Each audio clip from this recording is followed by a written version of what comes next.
The extra. Caballito. Caballito, Yeah.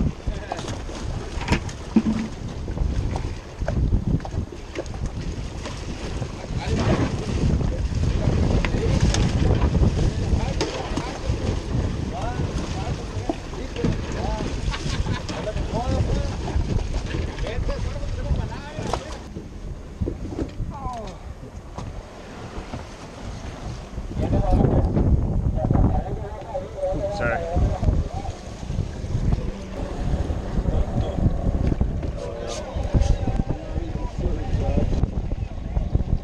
They're tough front though.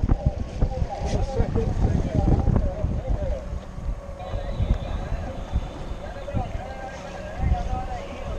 Yeah, it's on here already.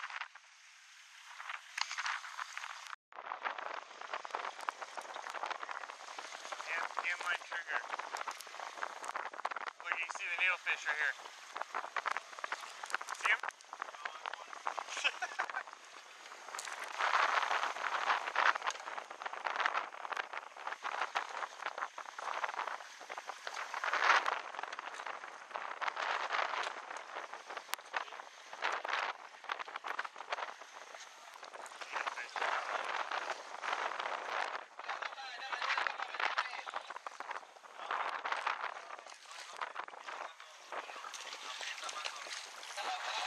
My arch nemesis.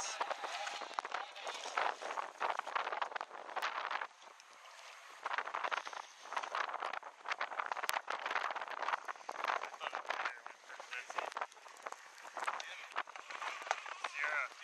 Sierra.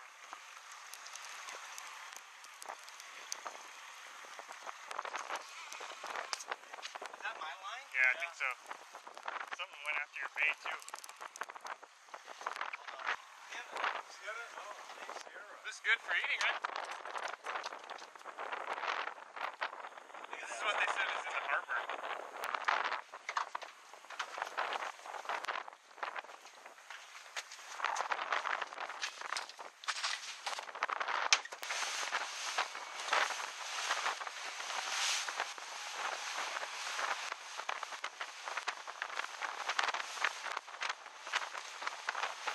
Alright guys, back at home. As you saw, the last day was pretty brutal. I mean, it was pretty rough out there. We were even questioning at the beginning of the day. We weren't sure if we were even going to go out because it was so rough. But we did. We gave it a shot. We tried our best. I did actually, the Sierra mackerel that I caught, I wish I would have got a better picture of it because it was pretty cool looking fish and it actually tasted really good. Unfortunately, no tuna, no sailfish or anything. We did give it our best shot, but that's just how fishing goes. But we're back at home. I mentioned in the last video that I wanted to do a little bit of a wrap up and answer a few questions that I've been seeing in the comments. So a couple of things I got next to me here. First, I want to go over the fishing rods and reels that I was using. So I used two main rods and reels when I was out in the boat. And first one here is this 8-foot, it's like a medium heavy Phenix Abyss PSX 809. I left it in the description of the other videos. I'll leave it in this one as well in case you want to check it out. Basically 8-foot, probably like medium to medium heavy rod. And I thought this worked really well. Unfortunately, I didn't get to test it on a really big one. I didn't get any 75, 100 pounders, but it did well on what we did catch. So would have liked to test it. Maybe in another trip I'll be able to test it on a big one, but I thought it got the job done. And then to pair up with this, I was using a Shimano Torium 30 HG. Like the rod, I thought this setup did pretty well actually. This is what I was mainly using for all of our drift fishing with live bait, or we use some squid as well, frozen squid. Would have liked to test it on a bigger one, like I said with the rod, but that's how fishing goes. So anyways, these two worked out pretty well. That was my first setup. And then the other setup I was using is this. And this is a 2-piece 9-foot rod. And it's 2-piece, which makes it a lot easier to travel with. And I wish I could tell you the brand, the make, the model, all that stuff, but there's nothing on here. It's basically a custom rod. It's a little bit lighter than this Phenix, and it's 9-foot as opposed to that 8-foot. So it gives me a little more room. This is my rod for jigging, so it gives me a little more length for casting, and it's just a little bit lighter, a little bit easier on your arms when you're jigging. So, and I paired that up also with a Shimano Torium. This is a 16 HG, so a little bit smaller profile, a little bit less line capacity, stuff like that, but still plenty of line in here. Definitely got the job done as well. And this is the rod. I don't know which day it was, but the time when I was jigging with that little diamond jig, this is perfect for that. So those are the two setups. I also use some on the beach, but you've already seen all those setups, so just want to touch on that. And then another question that I was getting is, how did I travel with all my rods and reels and everything? And so there's a couple of things to keep in mind when you're traveling.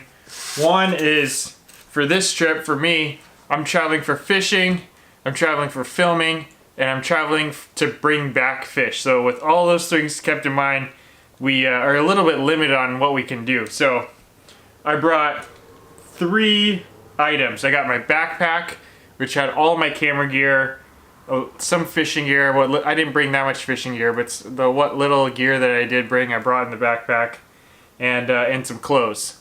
So as you can imagine, those 3 things, fit in one backpack. Not too easy. So you got to pack relatively lightly. And so that was one gear.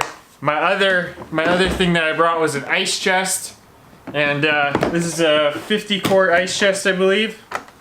And basically, when I traveled towards Mexico, towards Cabo, I put stuff in here that I wasn't going to bring back. So I put a few fishing gears in here, like hooks and stuff that I could put in the backpack if I really needed to on the way back. Or if I didn't have room, I could just leave it there. And I packed a few clothes, and those clothes that I brought were old clothes, so those I left there. And basically the idea is you're coming back with this thing full of fish, so there's not going to be room for anything else in here. So, and that we did. So the weight limit when you're traveling, at least for the airline we were on, is 50 pounds. So this thing, when it came back, was right at like 48 pounds. So actually, no, it was like 52 pounds, something like that. So they let it slide. So thanks to that guy at the front desk. But anyways, the idea is you're traveling there with stuff you're gonna leave there, and then you're traveling back with basically all fish. So this was like I said, 50 pounds of fish basically in this little thing.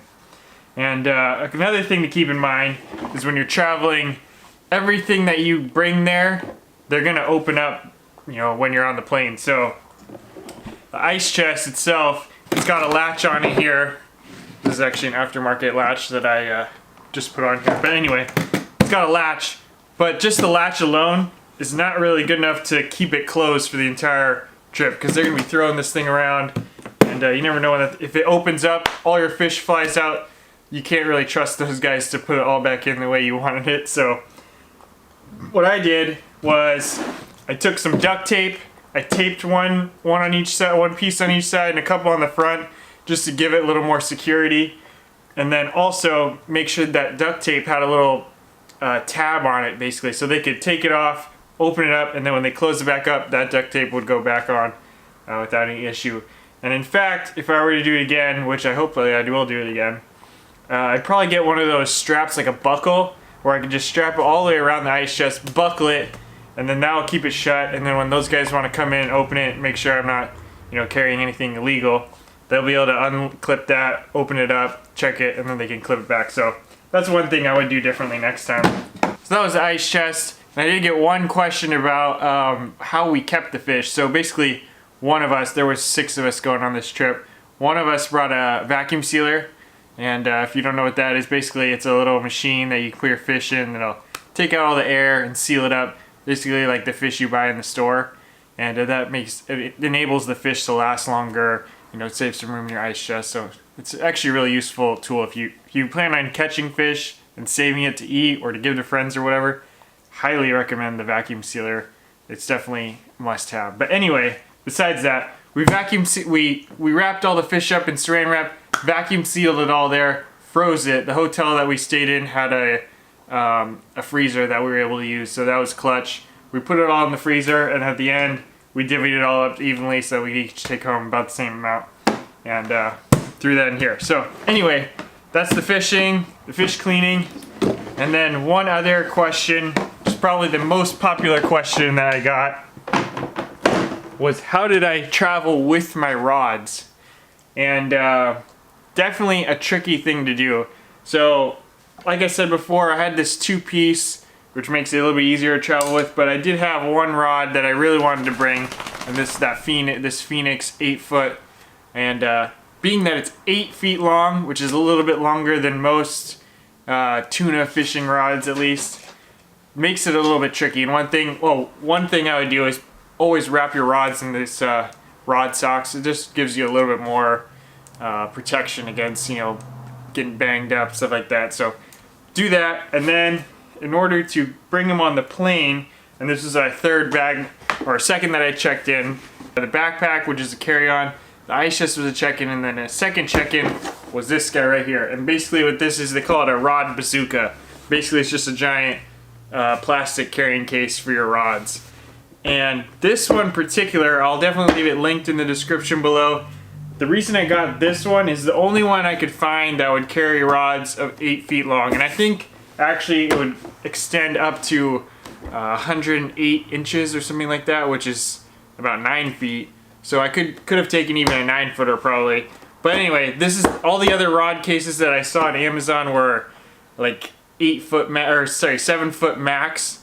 And this one, like I said, is the only one that would fit my rod. So basically the way this works is you got your tube, and this isn't 8 foot the way it is now. It's probably like 5 or 6 feet. But you take this pin out right here. Let's see if we can get it here.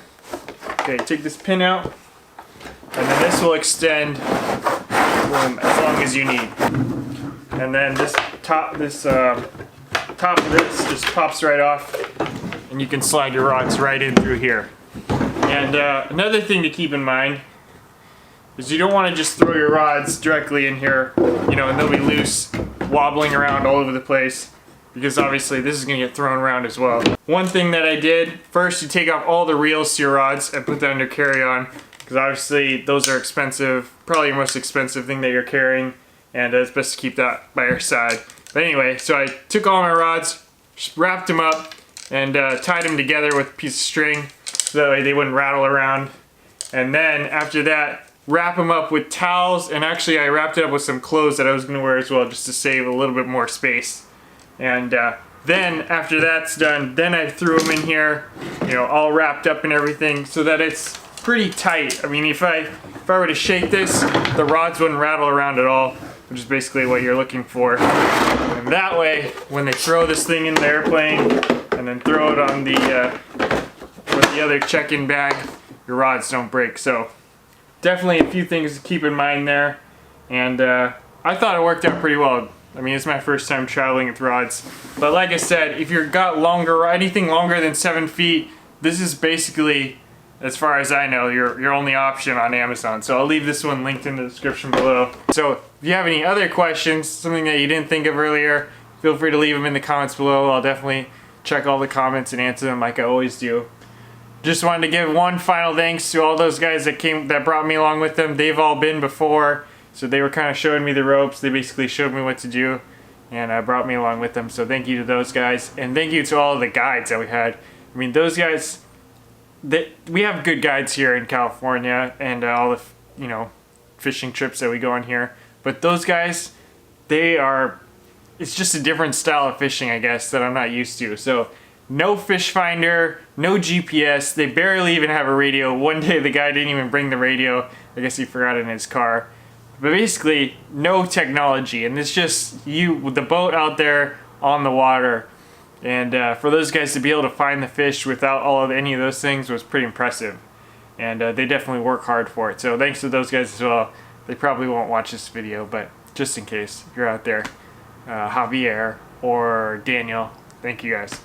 So anyway, thank you guys for watching the whole series. Hopefully I'll be back to try and catch that 100-pounder. And we'll catch you guys on the next adventure.